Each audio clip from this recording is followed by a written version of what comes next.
L'appareil de mesure. L'appareil de mesure est encore le multimètre, en fonction ampèremètre.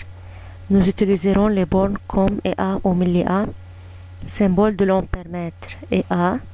Dans un circuit, il doit être monté en série.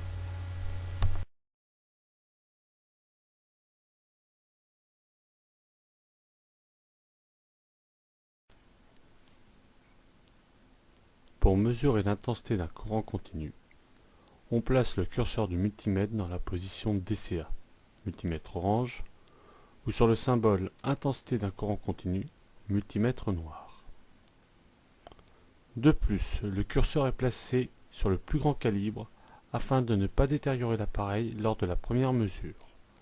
Le calibre est la valeur maximale que peut mesurer l'appareil.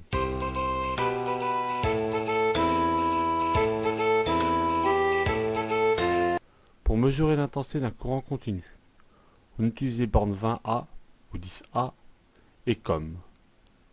On prendra l'habitude de toujours brancher un fil rouge sur la borne 20A ou 10A et un fil noir sur la borne COM.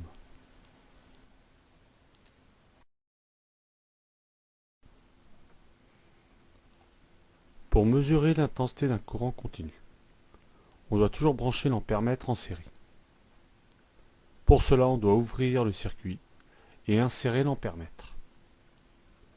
Si on veut en plus mesurer une intensité positive, la borne 20A ou 10A de l'ampèremètre, donc le fil rouge ici, doit être orientée vers le pôle plus de la pile.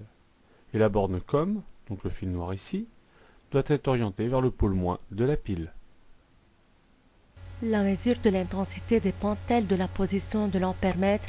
On remarque dans la première figure que l'ampèremètre est avant la lampe, mais dans la deuxième figure, l'ampèremètre est après la lampe. Mais dans les deux cas, l'intensité du courant indique I égale 0,1 ampère. Donc, l'intensité ne dépend pas de la position de l'ampèremètre, car on a la même valeur de l'intensité, même si l'ampèremètre est avant la lampe, ou bien si l'ampèremètre est après la lampe.